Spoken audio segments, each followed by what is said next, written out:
Hey guys, this is Pete and welcome back to my channel. और आज मैं अपने चैनल के ऊपर कुछ और नहीं बल्कि अवेंजर्स द चिल्ड्रन क्रूसेड को शुरू करने जा रहा हूँ। अब ये बहुत ही ज़्यादा इंपॉर्टेंट कॉमिक्स है हमारी इस पूरी की पूरी मास्टर टाइमलाइन के अंदर, क्योंकि ये फोकस करेगा वांडा मैक्सिमॉफ के अंदर। अब मैं थोड़ा सा बैकग्राउंड देता चलूँगा, अगर आप लोग चाहें तो इस वीडियो को टाइम स्टैम्प के ऊपर स्किप भी कर सकते हैं जिनको सब कुछ पता है। तो दरअसल ये पूरा का पूरा जो इवेंट है ये इंपॉर्टेंट इस वजह से है क्योंकि इससे पहले मार्वल कॉमिक्स के अंदर जो कुछ भी बड़े इवेंट्स होते हुए आए हैं उसके पीछे वांडा मैक्सिमॉफ का हाथ था। क्योंकि हमने अपनी पूरी की पूरी मास्टर टाइमलाइन की स्टार्ट ही एवेंजर डिसअसेंबल के इवेंट के साथ करी थी, और उसमें हमने देखा था कि किस तरीके से वांडा मैक्सिमॉफ जो है वो अपने ऊपर से काबू छोड़ देती है और अपने ही दोस्तों के खिलाफ जाके उनको मारने पे उतर आती है। और उसी की ठीक बाद हमने देखा हमारा जो बड़ा इवेंट था वो हाउस ऑफ एम का था, जिसके अंदर जब अवेंजर्स और एक्समैन मिलकर वांडा को खत्म करने का या उसको निपटाने का सोचते हैं तो उससे पहले ही क्विक सिल्वर जाके उसको वही सारी की सारी सच्चाई बता देता है और वांडा पूरी की पूरी रियलिटी को ही बदल देती है, जहाँ पे उसके फादर जो है मैग्नस के नाम से मशहूर हो गया था और वो पूरी की पूरी दुनिया के ऊपर राज करता है। और इसी तरह हमने देखा कि उस पूरी की पूरी रियलिटी के एंड में मैग्नीटो जो है जब क्विक सिल्वर की जान ले लेता है तो उसके बाद ये देख के वांडा सिर्फ 3 अल्फाज बोलती है कि नो मोर म्यूटेंट्स। और उसके बाद से ही मार्वल कॉमिक्स के अंदर म्यूटेंट्स का नामो निशान खत्म हो चुका है। और अब तक हम जितने भी इवेंट उसके बाद से फॉलो करते हुए आ रहे हैं अपनी इस टाइमलाइन के अंदर, उसके अंदर जो है म्यूटेंट्स की 98.2% जो है पॉपुलेशन खत्म हो चुकी है और सिर्फ कुछ पॉइंट पॉपुलेशन जो है वही बची पड़ी है। लेकिन हमने देखा कि किस तरीके से साइक्लॉप एक्समैन का लीडर बन चुका है, उनको होप समर्स की सूरत में एक नया मसीहा मिल चुका है, जिसके बाद म्यूटेंट दोबारा से पॉप होना शुरू हुए हैं। तो ये सारी की सारी चीज़ें बिल्कुल अपने ट्रैक पर आ रही थी, जहाँ पे म्यूटेंट्स आना शुरू हो चुके हैं, अवेंजर्स सही तरीके से अपने जो हीरोइक एज के अंदर आ चुके हैं, नॉर्मन ऑसबॉर्न और डार्क एवेंजर्स खत्म हो चुके हैं, सारी चीज़ें अच्छी चीज़ों की तरफ जा रही हैं। लेकिन इसके अंदर सबसे ज़्यादा इंपॉर्टेंट सवाल ये था जो इस टाइमलाइन को लोग फॉलो कर रहे हैं कि वांडा मैक्सिमॉफ आखिरकार हाउस ऑफ एम की इवेंट के बाद से वो गई तो गई कहाँ। हमें इस स्टोरी के बारे में हिंट दिया गया था थोड़ा सा न्यू एवेंजर्स के एक पुराने इशू के अंदर, जिसको काफ़ी ज़्यादा टाइम हो चुका है चैनल पे मुझे शेयर किए हुए, तो नीचे लिंक डिस्क्रिप्शन में डाल दूंगा ताकि तुम सब लोग दोबारा से रिमेंबर कर सको कि ये स्टोरी इसके बाद से ही टेक प्लेस करेगी, जहाँ हॉकाई जो है क्योंकि उसको भी वांडा मैक्सिमॉफ ने मार दिया था एवेंजर डिसअसेंबल की इवेंट के अंदर और हाउस ऑफ एम के बाद वो जिंदा हो गया था, तो इसलिए हॉकाई जो है वांडा के पीछे लगा हुआ था उसको तलाश करने के, लेकिन उसको कहीं ना कहीं वो मिलती भी है और नहीं भी मिलती। लेकिन अब वो सारी की सारी बातें ख़त्म हो चुकी हैं क्योंकि इस स्टोरी के अंदर हम देखेंगे कि वांडा मैक्सिमॉफ कहाँ मौजूद है, क्या कर रही है और हाउस ऑफ एम के पीछे सारी की सारी क्या लॉजिक्स थी। तो आई एम श्योर कितने ज़्यादा लंबे चौड़े इंट्रो के बाद आप बोर हो ही गए होंगे, तो मैं ज़्यादा यहाँ टाइम वेस्ट आपका नहीं करूँगा। हम सीधा अपने इस कॉमिक के अंदर डाइव इन करते हैं और जो जो चीज़ें समझने वाली होंगी वो मैं कॉमिक्स के अंदर ही आपको समझाता रहूँगा। तो इस वीडियो को स्टार्ट करने से पहले मैं आपको बताता चलूँ कि ये पूरा का पूरा स्टोरी आर्क 12 इशूज़ के अंदर मौजूद है, जिसका मतलब कि ये एक बहुत ही बड़ा स्टोरी आर्क है। तो इसको मैं 12 एपिसोड्स के अंदर आपके साथ शेयर करूँगा ताकि हम हर एक इशू को ज़्यादा से ज़्यादा डिटेल के अंदर शेयर कर सकें। तो चलिए बिना किसी और बात के फ़ौरन से अपनी आज की इस वीडियो को स्टार्ट करते हैं।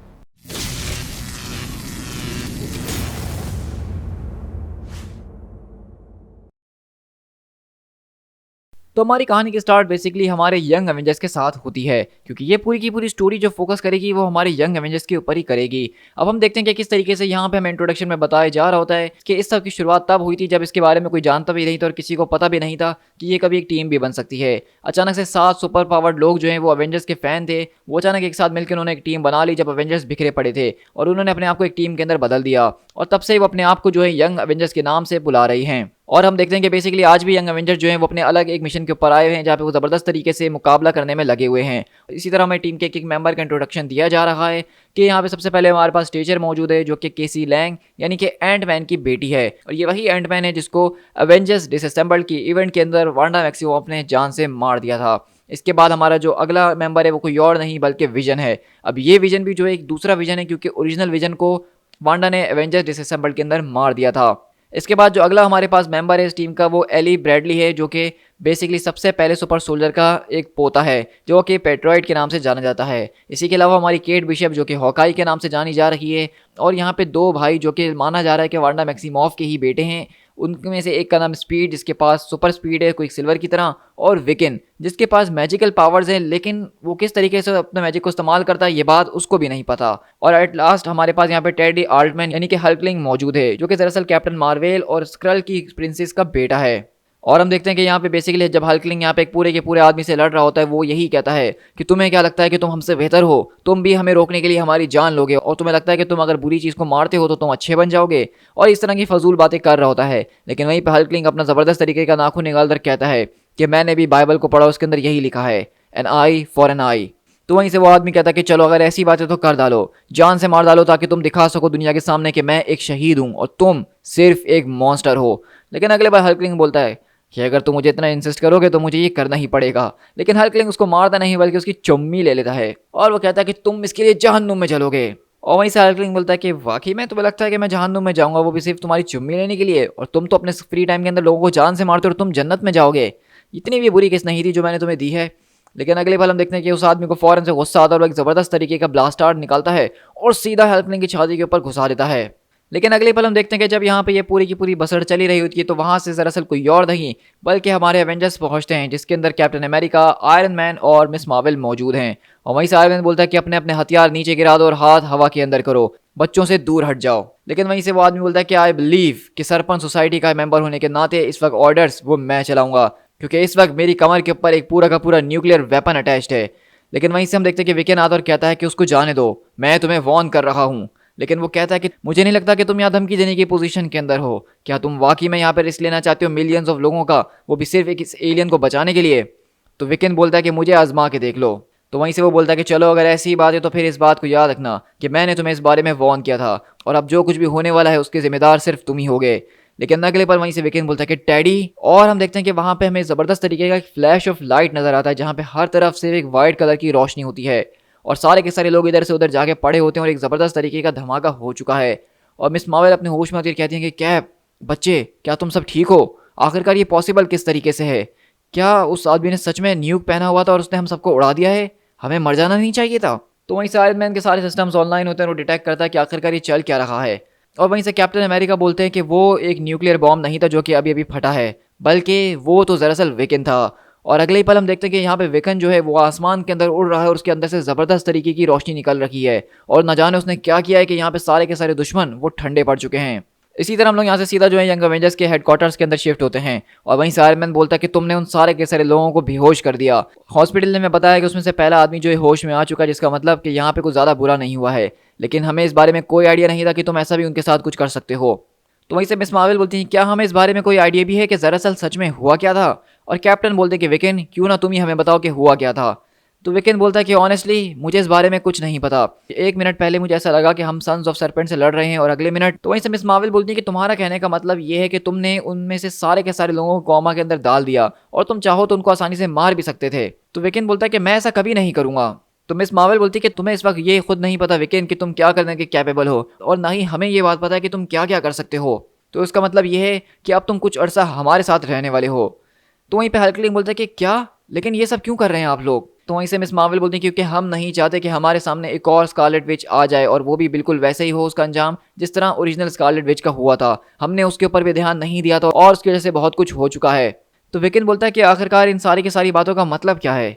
तो आयरन मैन बोलता है कि कैरल, ज़रा आराम से। तो कैरल बोलती है कि बस करो टोनी, हमें मेरे ख्याल से उनको बता देना चाहिए, उन लोगों को ये बात पता होनी चाहिए। और हम देखते हैं कि इसी तरह आयरन मैन यहाँ पे एक प्रोजेक्शन के जरिए बताता है उन सबको द स्कारलेट विच, जिसके पास पावर्स थी रियलिटी को ऑल्टर करने की। वो एक बहुत ही ज़्यादा पावरफुल और डेंजरस एंटिटी है इस पूरी की पूरी यूनिवर्स के अंदर। उसने अपने 2 बेटों को खो दिया और उसने ये सारा का सारा इल्ज़ाम लगाया अवेंजर्स के ऊपर और उसने इस पूरे के पूरे पागलपन के अंदर अपनी पावर्स पे से कंट्रोल खो दिया और उसके इस पागलपन की वजह से ओरिजिनल विजन, हॉकाई और केसी लैंग और केसी के डैड यानी कि एंट मैन, उनकी जान चली गई। उसका फादर मैग्नीटो और उसका भाई क्विक सिल्वर उसको अपने आयरन जेनोशा के ऊपर ले गए ताकि उसको ठीक कर सकें। लेकिन जब अवेंजर्स और एक्समैन मिलकर उसको कंफर्ट करने के लिए जा रहे थे तो क्विक सिल्वर ने ये सारी की सारी बातें सुन ली और उसको लगा कि हम शायद वांडा को ख़त्म करने के लिए आ रहे हैं। और उसी पल उसने अपनी बहन का इस्तेमाल करते हुए एक ऐसी दुनिया के अंदर इस पूरी की पूरी रियलिटी को ट्रांसफॉर्म कर दिया जहाँ पे उनके फादर मैग्नीटो एक सुप्रीम लीडर बन चुके थे। लेकिन ये सिर्फ जब तक ही हुआ जब तक हम में से किसी एक को याद आना शुरू हो गया। हम में से एक एक करके कुछ लोग ऐसे मौजूद थे उस ऑल्टरनेट यूनिवर्स के अंदर भी जहां हमें याद था कि हम सच में कौन हैं, और इसीलिए हमने एक एक करके एक दूसरे की मदद करी और दोबारा से उन सारी की सारी चीज़ों को रिक्लेम करा।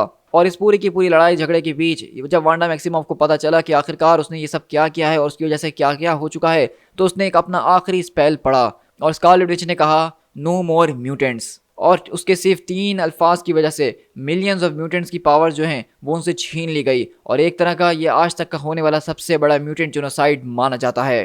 तो इसी तरह विकेन बोलता है, और आप ये सब मुझे इसलिए दिखा रहे हैं क्योंकि आपको ऐसा लगता है कि मेरे पास भी इस तरह की शक्तियाँ कि मैं भी कुछ ऐसा कर सकता हूँ, क्योंकि आप इस बात पर विश्वास करते हैं कि मैं और टॉमी हम दोनों जो हैं स्कारलेट विच के ही बेटे हैं। तो वहीं से स्पीड बोलता है कि चलो भाई, इस सब की फिर से शुरुआत हो गई है। देखो टॉमी को जो है इस बारे में शक और शोबे तो ज़रूर मौजूद हैं, लेकिन इसके अलावा तुम्हारे पास कोई और सी एक्सप्लेनेशन मौजूद है एक स्पीस्टर और विच को एक्सप्लेन करने के लिए, जिनके नाम थॉमस और विलियम हैं, जो कि ट्विंस हो सकते हैं? हमें इन सारी की सारी चीज़ों के जवाब मिल सकते हैं अगर सिर्फ हम स्कारलेट विच को तलाश कर लें। तो आयरन मैन बोलता है कि वो जा चुकी है विकेन। जब से ही वर्ल्ड ऑफ एम ख़त्म हुआ है उसके बाद से स्कारलेट विच का इस दुनिया में कोई नामो निशान नहीं है। तो विकेन बोलता है क्या आप लोगों ने इस बारे में कभी पता लगाने की कोशिश नहीं करी कि सबके पीछे सच में रिस्पॉन्सिबल कौन था? तो आयरन बोलता है कि किस चीज़ के लिए रिस्पॉन्सिबल? तो विकेन कहता है कि द वर्ल्ड ऑफ एम यानी म्यूटेंट्स के डेसिमेशन, इस सब के पीछे किसका हाथ था असल में? कैप्टन अमेरिका बोलते हैं कि इसके पीछे किसी और का कोई हाथ नहीं था, इसके पीछे सिर्फ स्कारलेट विच ही रिस्पॉन्सिबल थी। तो विकेन बोलता है कि नहीं, ये पॉसिबल हो नहीं सकता है, उसको कोई ना कोई ज़रूर कंट्रोल कर रहा होगा, क्योंकि स्कारलेट विच वो सिर्फ एक एवेंजर थी, वो ऐसा कभी कुछ कर ही नहीं सकती है। तो वहीं से केसी लैंग आती है और कहती है कि स्कारलेट विच एक मर्डर थी जिसने अपने ही टीममेट्स को मर्डर करा और उसने एक पूरी की पूरी रेस का नामो निशान मिटा के रख दिया। वो डॉटर है मैग्नीटो की, तो उसके अंदर कोई शक नहीं है। तो विकेन बोलता है क्या आप लोग इस बारे में श्योर हैं, क्योंकि आप लोग उसके साथ काफ़ी सालों से एक साथ कंधे से कंधा मिला के लड़े हैं? क्या आप इसके ऊपर ज़रा भी शक नहीं रखते हैं कि शायद इसके पीछे कोई और हो और इसके पीछे स्कारलेट विच का कोई लेना देना ना हो, या फिर कोई इसको मैनिपुलेट कर रहा हो, क्योंकि अक्सर ऐसा होता ही है। और तब क्या होगा जब ये बात पता चल जाएगी सच में कि मैं मैग्नीटो का ग्रैंडसन हूँ, तो क्या आप लोग मेरे खिलाफ भी ऐसे ही खड़े हो जाएंगे? लेकिन हम देखते हैं कि वहाँ पे कोई इस बात का कोई जवाब नहीं देता। तो विकेन बोलता है कि मैं आपकी बात समझ गया हूँ, आई अप्रिशिएट कि आपको मेरी परवाह है, लेकिन मुझे नहीं लगता कि मैं आप लोगों के साथ यहाँ ज़रा भी रुकने वाला हूँ। और इसी तरह हम देखते हैं कि विकेन वहाँ से आगे की तरफ बढ़ जाता है और इसी तरह सारे के सारे यंग अवेंजर्स यहाँ से अवेंजर्स टावर से बाहर निकलते हैं और हल्कलिंग बोलता है क्या तुम्हें ये बात समझ में आ रही है कि तुम अभी अभी अवेंजर्स के ऊपर मुंह फेर कर आ रहे हो अपना? तो विकेन बोलता है कि मैंने ऐसा कुछ भी नहीं करा, बल्कि मैं सिर्फ कैप्टन अमेरिका और आयरन मैन से मुंह फेर कर आ रहा हूँ। वो मुझे कैदी बनाना चाहते हैं और मैं उनका कैदी बनने के लिए तैयार नहीं हूँ। लेकिन हम देखते हैं कि अब यंग अवेंजर्स भी यहाँ पे जो है दरअसल दो हिस्सों के अंदर बढ़ चुके हैं, जहाँ पे हल्कलिंग वगैरह को ये लगता है कि विकेन ने बिल्कुल ठीक करा है, लेकिन वहीं पे अगर बात की जाए बाकी टीम मेंबर्स की, जिसके अंदर केसी, विजन, केट बिशप और पेट्रियट मौजूद हैं, तो उनको ऐसा लगता है कि यहाँ पे एवेंजर्स का परवाह करना बिल्कुल ठीक है, क्योंकि वहाँ पे तकरीबन 20 खतरनाक किस्म के लोग थे जिनके पास एक एटॉम बम भी मौजूद था, और वहाँ पे थोड़ी सी भी गलती होती है तो बहुत कुछ बड़ा हो सकता था। और यहाँ पे विकेन ने जिस तरीके से उनको रोका वो बिल्कुल अपने होश में नहीं थे, और ये इससे भी ज़्यादा बुरा हो सकता था, विकेन उनकी जान ले सकता था। और उससे भी बड़ी बात यह है कि विकेन को खुद नहीं पता कि उसने आखिरकार किया क्या है। तो इसका मतलब साफ साफ ये है कि वो अपनी पावर्स को कंट्रोल में नहीं रख सकता है, उसको ये नहीं पता कि वो अपनी पावर्स को किस तरीके से इस्तेमाल करे। तो उसके लिए बेहतर यही होगा कि वो बेसिकली एवेंजर्स की सुपरविजन में रहे और अपनी पावर्स को कंट्रोल करना सीखे। लेकिन हम देखते हैं कि ये सारी की सारी बातें सुन के विकेन को ऐसा लगता है कि उसके दोस्त ही उसके खिलाफ हो गए हैं, और इसलिए वो उनसे दूर चले जाता है। तो वहाँ पर वो लोग उसको रोकने की कोशिश करते हैं, लेकिन वो कहता है कि मुझे लगता है कि बस हमें जो बात करनी थी वो हम कर चुके हैं। तो वहीं से हल्कलिंग बोलता है क्या हम यहाँ पे बड़े लोगों की तरह बात कर सकते हैं, क्योंकि वैसे भी वो अवेंजर्स हमें अभी तक बच्चा ही समझते हैं। तो वहीं से विकेन बोलता है कि देखो अब मैं इन सारे के सारे एवेंजर्स वाली बातों में और उनसे मेरा कोई लेना देना नहीं, मेरा अब उनके अंदर कोई इंटरेस्ट नहीं है, मैं अब सिर्फ अपने घर जा रहा हूँ, ये मेरी प्रॉब्लम है, तुम लोगों की नहीं।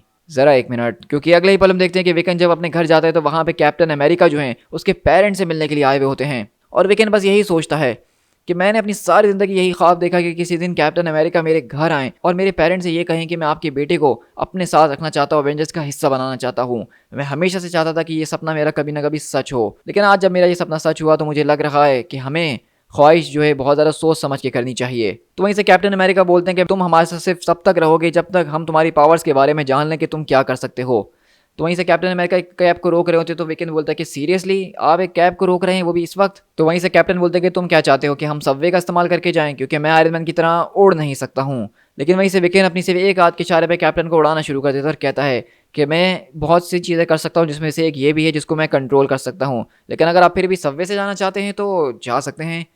तो कैप्टन बोलता है कि क्या तुम मजाक कर रहे हो, मैं सिर्फ आज तक आयरन मैन के बूट को पकड़ के ही उड़ा हूँ और अब तो सच में बहुत मज़ा आ रहा है, कम ऑन मैं तुमसे रेस करता हूँ।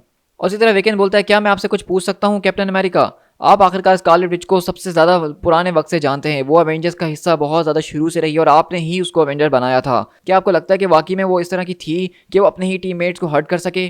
तो कैप्टन अमेरिका बोलते हैं कि कभी नहीं, वांडा कभी ऐसा कर ही नहीं सकती थी, लेकिन जब से ही उसने उन दो बच्चों को खोया था अपने, सब कुछ बदल के रह गया था, ऐसा लगता था कि वो एक ऐसा सदमा था जिससे वो कभी रिकवर ही नहीं कर पाई है। तो विकेन बोलता है कि लेकिन मुझे ऐसा नहीं लगता कि उसने कभी अपने बच्चों को खोया भी था।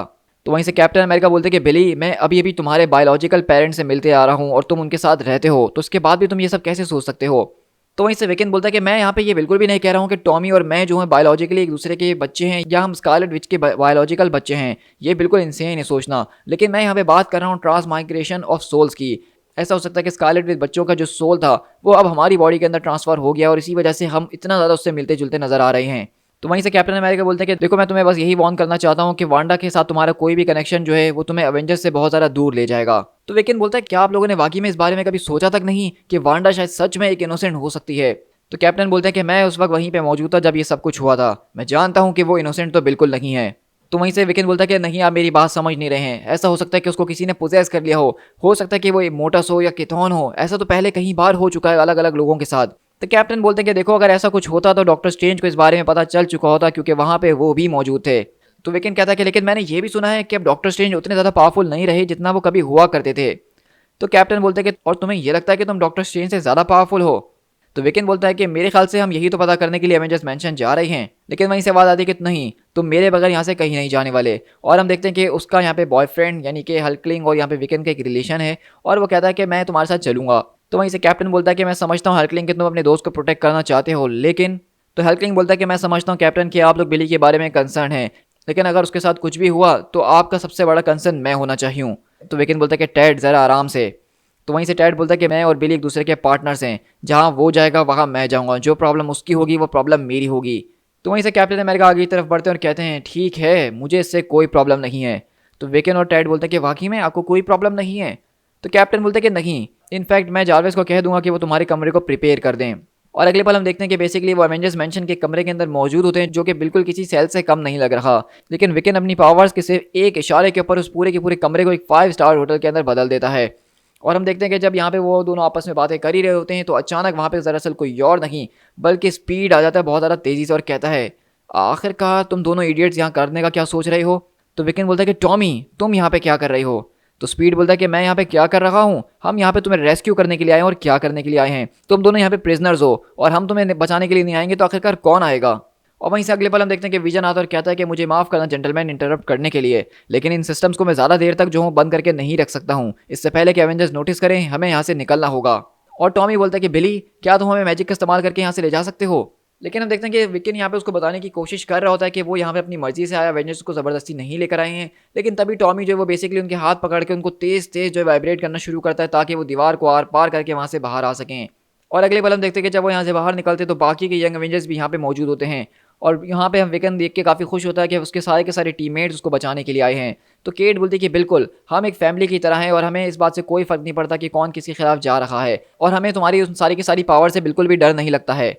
और वहीं से पेट्रोइड बोलता है और प्लस तुम्हारे पास वैसे कोई स्केरी अनस्टॉपेबल पावर्स है भी नहीं, मेरे ख्याल से हम इन पावर्स को बहुत जल्द समझ लेंगे अगर तुम हमारे साथ रहोगे। तो विकन बोलता है लेकिन अगर एवेंजर्स को इस बारे में पता चल गया तो फिर। तो पेट्रोइड बोलता है कि अगर एवेंजर्स को पता चलता है तो चलने दो, उनसे हम डील कर लेंगे, तुम्हें और टेडी को यहाँ से निकलना चाहिए। तो वहीं से विकन बोलता है क्या सच में तुम लोग जो एवेंजर्स से पंगा लेने के बारे में सोच रहे हो वो भी सिर्फ मेरे लिए। तो केट बोलती है कि अगर हमें ये करना पड़ा तो हम ज़रूर करेंगे। तो विकन बोलता है कि ये तो आज तक का सबसे ज़्यादा वर्स्ट आइडिया है जो कि तुमने दिया है केट। तो वहीं से पेट्रोइड बोलता है कि हाँ वैसे हम भी इस बात की उम्मीद कर रहे हैं कि ये करने की नौबत ना आए। तो वहीं से विकन बोलता है कि मैं तुम लोगों का जितना शुक्रिया अदा करूँ उतना कम है कि तुम लोगों ने मुझे यहाँ से बाहर निकाला, लेकिन अब मैं सच में चाहता हूँ कि तुम मुझे वापसी अंदर ले जाओ। तो स्पीड बोलता है कि क्या, क्यों, तुम अंदर क्यों जाना चाहते हो।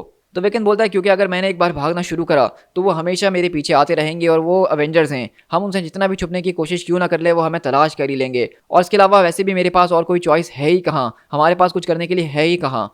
लेकिन वहीं से अगले पल आवाज़ आती है तुम्हारे पास चॉइस है, बिल्कुल है, तुम चाहो तो स्कारलेट विच को तलाश कर सकते हो, ज़रा इसके बारे में सोच के देखो कि बिली जो है वो कोई प्रॉब्लम नहीं है, प्रॉब्लम दरअसल वांडा मैक्सिमॉफ है, क्योंकि उसने अपना दिमाग खो दिया था और उसके बाद से ये सारी की सारी चीज़ें हुई, उसी की वजह से मेरे फादर की मौत हुई। और आखिरकार वो ये सब करेगी क्यों, हमें इसके पीछे की वजह तो पता होनी चाहिए ना।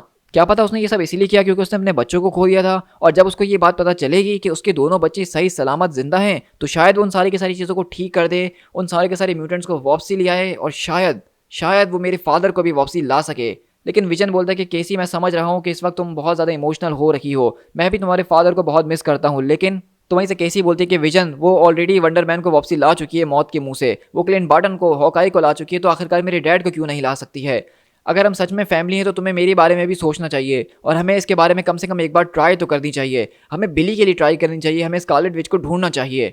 और वहीं से अगले पल उन सारे के सारे यंग अवेंजर्स को आवाज़ आती है कि इस वक्त तुम लोग जो सोच रख रहे हो बच्चों वो बिल्कुल मेरे ही जैसी है, और इसीलिए मुझे लगता है कि अब सही वक्त आ चुका है बच्चों कि तुम्हें अपने ग्रैंडफादर से मिलना चाहिए, मैग्नीटो। और अगले ही पल हम देखते हैं कि यहाँ पे यंग एवेंजर्स के पास दरअसल कोई और नहीं बल्कि मैग्नीटो आ चुका है।